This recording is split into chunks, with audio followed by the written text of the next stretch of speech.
నమస్తే. ప్రస్తుతం మనతో పాటు ప్రముఖ డైరెక్టర్, అలాగే పొలిటికల్ అనలిస్ట్ కూడా ఆహ్, గీతాకృష్ణ గారున్నారు. ఆయనతో మాట్లాడదాం. నమస్తే సార్. హాయ్. సార్ ఒకవేళ కూటమి ఓడిపోతే టీడీపీ అంటే ఏపీలో టీడీపీ ఓడిపోతే ఖచ్చితంగా జూనియర్ ఎన్టీఆర్ కొత్త పార్టీ పెడతారు. ఆ పార్టీకి ఏం పేరు పెడతారో తెలుసా అని చెప్పేసి కొన్ని సోషల్ మీడియాలో బాగా వైరల్ అవుతున్నాయి. అంటే ఒకవేళ రియల్‌గా పార్టీ పెట్టే అవకాశం ఉందంటారా? దేన్ని కొట్టిపాడేయలేము గానీ, యాక్చువల్‌గా మనలాంటి వాళ్ళు ఒక విధంగా ఒక మంచి స్టార్ ఎదుగుతున్న మంచి actor come star junior NTR అతను పాలిటిక్స్‌కి రాకు బాబు అని ఎందుకు చెప్పామంటే, నేనే చెప్పాను చాలా సార్లు.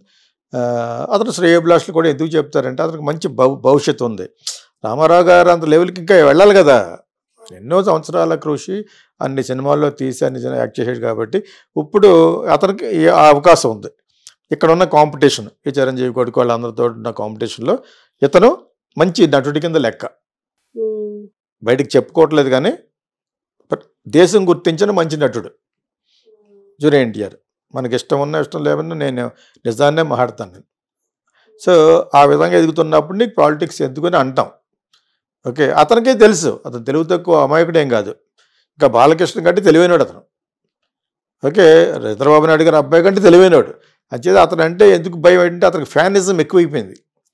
ఆంధ్రప్రదేశ్, ఇండియా మొత్తంలో బాగా పాపులారిటీ ఉంది. అటువంటిది వీళ్ళకి క్యాంపెయినింగ్ వస్తే ఈ లొకేషన్ డామినేట్ చేస్తాడని ముందు వద్దనుకున్నారు వాళ్ళు హృదయపూర్వకంగా అతను క్యాంపెయినింగ్ వచ్చి ఒక చంద్రబాబు నాయుడు గారిని లొకేషన్ని పొగిడేట్గా చేయాలంటే అది కష్టం. అది కొడాలి నాని వాళ్ళంతా జగన్ పార్టీ వాళ్ళు ఇతను కంట్రోల్ చేశారు. ఇన్ని ఫ్యాక్ట్స్ ఉంటాయి. ఇప్పుడు నువ్వు అడిగిన ప్రశ్న ఏంటంటే ఒకవేళ అది ఓడిపోతే అనేది ఎవరు పట్టుకొచ్చారు? కమ్మాసే పట్టుకొచ్చారు. యాక్చువల్గా కమ్మ పార్టీ అది, డబ్బున్న కమ్మ వాళ్ళతో ఎన్ఆర్ఎస్ తప్పులేదు. వాళ్ళు ఒక కమ్యూనిటీలో ఒక అతన్ని ప్రమోట్ చేయాలని చేశారు. కానీ కమ్మ వాళ్ళే శత్రువులు ఎందుకు అయ్యారంటే ఈయన యొక్క మేనిఫెస్టోలు, కాపీ కొట్టిన మేనిఫెస్టోలు, ఈయన చేసే ఇవన్నీ కూడా నాట్ కరెక్ట్ అనమాట. ఓకే, సో చంద్రబాబు నాయుడు గారు అంచేత పార్టీ మళ్ళా నేను పెడతాను అని ఇతను ఎక్కడ అనలేదు. అయినా కూడా వీళ్ళే సృష్టిస్తారన్నమాట. ఒకవేళ పోతే వాళ్ళ రామారావు గారు యొక్క ఇది నిలబెట్టాలంటే నువ్వే పాలిటిక్స్ రావాలి అని చెప్పేసి అంటం జరుగుద్ది తెలుగుదేశంలో. అదేవిధంగా అతను ఘాట్ దగ్గరికి వెళ్ళాడు, ఆయన యొక్క సమాధి దగ్గరికి వెళ్ళినప్పుడు ఇవన్నీ కూడా ఏం జరగకపోయినా కూడా జరిగినట్టుగా ఎందుకు చేస్తారంటే వీళ్ళంతా యాంటీ టీడీపీ అంటే టీడీపీ అని కాదు, మళ్ళీ టీడీపీ కావాలి. జూనియర్ ఎన్టీఆర్ ఉంటే అది వేరే ఈ పార్టీ పేరు పెట్టలేరు కదా. నేను అనుకున్నాను అది చూడగానే, నువ్వు అడుగుతాను కాకుండా కూడా ఏదో చూశాను. మళ్ళీ పార్టీ పెడతా, నిజంగా పార్టీ పెట్టవలసిన ఆవశ్యకత ఏర్పడి పెట్టాలి అనుకుంటే ఎన్టీఆర్ తెలుగుదేశం అంటాడు. నేను ఒక సజెషన్ ఇచ్చాను వాళ్ళకి, వాళ్ళ తెలుగుదేశం, ఇది ఎన్టీఆర్ తెలుగుదేశం. ఎన్టీఆర్ అంటే ఇతర పేరు ఎన్టీఆర్, ఆయన ఎన్టీఆర్ కదా. ఆ అవసరం రాదు. ఒకవేళ ఏది కొట్టేలేము, ఎందుకంటే వాళ్ళకి ఏదో విధంగా కమ్మ డామినేటెడ్ ఒక పార్టీ కావాలి కమ్మాస్కి. మీకు అర్థమైనప్పుడు మీరు వాళ్ళ చంద్రమండలిలో వదిలేసినా కూడా కమ్మే అంటారు వాళ్ళు. కమ్మ అంటూ ఉంటారు అనమాట. ఆ ఐక్యమత్యం కాపుల్లో లేదు. పర్సంటేజ్ బేస్డ్ ఎక్కువ ఉన్న వీళ్ళకంటే 10 రెట్లు ఎక్కువ ఉన్నారు వాళ్ళు.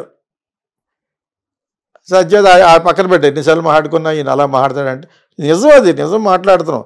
ఇతను మళ్ళా వీళ్ళ మొదటి కమ్మ కాకపోయినా కూడా ఇతను ఎన్టీ రామారావు గారు మనవడం అని చెప్పుకుని వాళ్ళు రానివ్వకపోయినా కూడా పైకి వచ్చి చూపించాడు. ఈ రోజున బాలకృష్ణ కంటే 4 రెట్లు రెమ్యునరేషన్ ఎక్కువ అతనికి. ఫ్యాన్స్ అనుకుంటారా బాలకృష్ణ ఇంకా బాంబే సరిగ్గా తెలియదు, ఎవరో ఒక ఆయన మాడతాడట అంటే తప్పితే ఏమీ లేదు. ఇతనికి ఉంది ఒక అఖండ సినిమాని మట్టుకు చూసి వాళ్ళు ఇటువంటి సినిమా మనం కూడా చేస్తే బెటర్ అనుకున్నారు అక్షయ్ కుమార్ వాళ్ళను. ఇతను అలా కాదు కదా, ఇతను వెళ్ళటంతో అన్ని సినిమాలు మంచి ఇది యంగ్స్టర్ అంచేది. ఇతను మళ్ళీ పార్టీ పెడతాడు, ఎన్టీఆర్ తెలుగుదేశం అని పెడతాడు. అదిరిపోద్ది అప్పుడు పెట్టడానికి అన్ని విధాలు కూడా. ఇతనికి అన్ని విధాలు ఎన్ఆర్ఎస్ కూడా సపోర్ట్ చేస్తారు. అప్పుడు ఇది గెలిచే వ్యక్తి కావాలి కదా, విన్నింగ్లో ఉన్న వాళ్ళు కావాలి. ఇప్పుడు ఇతను పెడతారు.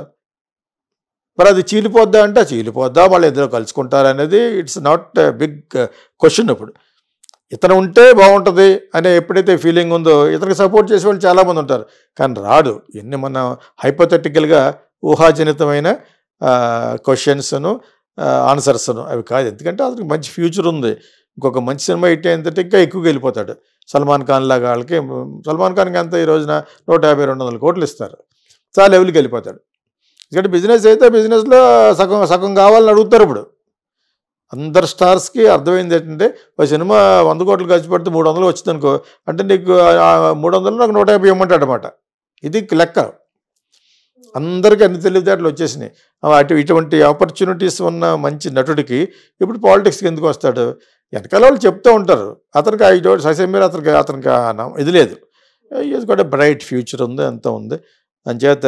అండ్ ఆల్సో అన్నెసరీ ప్రాబ్లమ్స్ ఈ తెలుగుదేశం నుంచి చంద్రబాబు నాయుడు తరపు నుంచి ఉన్న వాళ్ళు ఉంటారు కదా, వాళ్ళ అబ్బాయి వాళ్ళంతా థ్రెట్ అవుద్ది అప్పుడు. కానీ అయినా కూడా మేమందరం కూడా నువ్వు కానీ ముందుంటే మీకు కూడా అందరూ ఉంటామని తెలుగుదేశానికి సపోర్ట్ చేసే వాళ్ళు అంతా షిఫ్ట్ అయిపోతుంది. అదైతే మీకు అది మట్టుకు జరుగుద్ది. అతను ఒప్పుకుంటే. అతను ఒప్పుకోవాలంటే చాలా స్ట్రాంగ్ పర్సన్స్ ఉండాలి. అతనికి ఇంకా అంతమంది లేరు. గుండె రాముల వారికి ఆంజనేయ స్వామి లాంటి వాళ్ళు ఇంకా రావాలి. అటువంటి వాళ్ళు ఎవరైనా ఉంటే దెన్ యూ కెన్ స్టార్ట్. అందులో time is there. There is lot of time for him. Is only still 40సే కదా, 40 అని అతనికి అని చెప్పి. ఇంకా there is so much. 10 years బ్రహ్మాండంగా ఇతను కంటే 10 ఏళ్ళు పెద్దవాడు పవన్ కళ్యాణ్. ఈ 10 సంవత్సరాల్లో బాగా బిజినెస్లోనూ అట్లోనూ సంపాదించుకున్నారు. దెన్ యూ మైట్ థింక్ ఇలాగా వాళ్ళ ఈక్వేషన్స్ కూడా మారుతాయి. చంద్రబాబు నాయుడు గారు కూడా కొంచెం ఏజ్డ్ కాబట్టి ఇప్పుడు రావడం అనేది అతను ఒప్పుకోకపోవచ్చు. నేను అనుకుంటా సుమ వస్తే ఏం పేరు పెడతాడు? ఈలోగా వీళ్ళకే గోకేసుకుంటున్నారు. ఎన్టీఆర్ టీడీపీ అంటాడు, ఎన్టీఆర్ తెలుగుదేశం అంటాడు. బ్రహ్మాండం పేరు అది. ఇతను ఎన్టీఆర్, ఆయన ఎన్టీఆర్. ఆయన పెట్టిన పేరే తెలుగుదేశం. మరి అదే మీద ఎలక్షన్ కమిషన్ గవర్నమెంట్ ఒప్పుకుంటుందో ఒప్పుకోదో కానీ అది చాలా బాగుంటుంది మనకు పేరు. విన్నింగ్లో ఉన్న వాళ్ళు కావాలి. ఇప్పుడు ఇతను పెడతారు. మరి అది చీలిపోద్దా అంటే చీలిపోద్దా, వాళ్ళు ఇద్దరు కలుసుకుంటారు అనేది ఇట్స్ నాట్ బిగ్ క్వశ్చన్. ఇప్పుడు ఇతను ఉంటే బాగుంటుంది అనే ఎప్పుడైతే ఫీలింగ్ ఉందో ఇతనికి సపోర్ట్ చేసే వాళ్ళు చాలామంది ఉంటారు. కానీ రాడు. ఎన్ని మన హైపోథెటికల్గా ఊహాజనితమైన క్వశ్చన్స్ను ఆన్సర్స్ను అవి కాదు. ఎందుకంటే అతనికి మంచి ఫ్యూచర్ ఉంది. ఇంకొక మంచి సినిమా హిట్ ఏంటంటే ఇంకా ఎక్కువగా వెళ్ళిపోతాడు. సల్మాన్ ఖాన్ లాగా వాళ్ళకి. సల్మాన్ ఖాన్కి అంత ఈ రోజున 150-200 కోట్లు ఇస్తారు. చాలా లెవెల్కి వెళ్ళిపోతాడు. ఎందుకంటే బిజినెస్ అయితే బిజినెస్లో సగం సగం కావాలని అడుగుతారు. ఇప్పుడు అందరు స్టార్స్కి అర్థమైంది ఏంటంటే ఒక సినిమా 100 కోట్లు ఖర్చు పెడితే 300 వచ్చింది అనుకో, అంటే నీకు 300 నాకు 150 ఇవ్వమంటాడు అనమాట. ఇది లెక్క. అందరికీ అన్ని తెలివితేటలు వచ్చేసినాయి. ఇటువంటి ఆపర్చునిటీస్ ఉన్న మంచి నటుడికి ఇప్పుడు పాలిటిక్స్కి ఎందుకు వస్తాడు? వెనకాల వాళ్ళు చెప్తూ ఉంటారు. అతనికి ససేమీర అతనికి ఇది లేదు. ఇది కూడా బ్రైట్ ఫ్యూచర్ ఉంది, అంత ఉంది. మీకు కూడా అందరూ ఉంటామని తెలుగుదేశానికి సపోర్ట్ చేసే వాళ్ళు అంతా షిఫ్ట్ అయిపోతుంది. అదైతే మీకు అది మట్టుకు జరుగుద్ది. అతను ఒప్పుకుంటే. అతను ఒప్పుకోవాలంటే చాలా స్ట్రాంగ్ పర్సన్స్ ఉండాలి. అతనికి ఇంకా అంతమంది లేరు. గుండె రాముల వారికి ఆంజనేయ స్వామి లాంటి వాళ్ళు ఇంకా రావాలి. అటువంటి వాళ్ళు ఎవరైనా ఉంటే దెన్ యూ కెన్ స్టార్ట్. అందులో time is there. There is lot of time for him. Is only still 40సే కదా, 40 అని అతనికి అని చెప్పి. ఇంకా there is so much. 10 years బ్రహ్మాండంగా ఇతను కంటే 10 ఏళ్ళు పెద్దవాడు పవన్ కళ్యాణ్. ఈ 10 సంవత్సరాల్లో బాగా బిజినెస్లోనూ అట్లోనూ సంపాదించుకున్నారు. దెన్ యూ మైట్ థింక్ ఇలాగా వాళ్ళ ఈక్వేషన్స్ కూడా మారుతాయి. చంద్రబాబు నాయుడు గారు కూడా కొంచెం ఏజ్డ్ కాబట్టి ఇప్పుడు రావడం అనేది అతను ఒప్పుకోకపోవచ్చు. నేను అనుకుంటా సుమ వస్తే ఏం పేరు పెడతాడు? ఈలోగా వీళ్ళకే గోకేసుకుంటున్నారు. ఎన్టీఆర్ టీడీపీ అంటాడు, ఎన్టీఆర్ తెలుగుదేశం అంటాడు. బ్రహ్మాండం పేరు అది. ఇతను ఎన్టీఆర్, ఆయన ఎన్టీఆర్. ఆయన పెట్టిన పేరే తెలుగుదేశం. మరి అదే మీద ఎలక్షన్ కమిషన్ గవర్నమెంట్ ఒప్పుకుంటుందో ఒప్పుకోదో కానీ అది చాలా బాగుంటుంది మనకు పేరు. Okay sir, thank you.